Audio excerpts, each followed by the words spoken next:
Hare Krishna and good morning.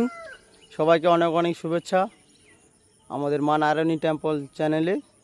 আপনারা জানেন আমাদের খালে যে জল হয়েছিল সেই জল আমরা না ছিঁচলে কাজ করতে পারবো না, তাই আমরা আজকের ডেটে মোটর বসিয়েছি। দেখতে পাচ্ছ এখানে আমাদের অসীম সামন্ত মোটর নিয়ে দাঁড়িয়ে আছে। মোটর অলরেডি ফিট হয়ে গেছে, আমরা জল তোলার কাজ শুরু করব। এটা 2 কেজি মোটর আছে। জল সোজা গিয়ে ওদিকে পড়বে ড্রেনে, ভাগবত প্রধানের জায়গা ওপাশে ড্রেন আছে, ড্রেনে পড়বে।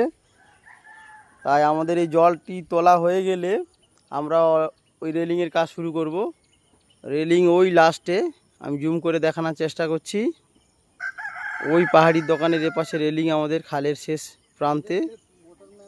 তাই সবাইকে অসংখ্য ধন্যবাদ পাশে থাকার জন্য। আর চ্যানেলে কেউ যদি নতুন এসে থাকো অবশ্যই আমাদের এই চ্যানেলটি সাবস্ক্রাইব করবে এবং আপনাদের মতামত কমেন্টের মাধ্যমে জানাবে। সবাইকে অসংখ্য ধন্যবাদ জানিয়ে ভিডিওটি এখানে শেষ করছি। নমস্কার।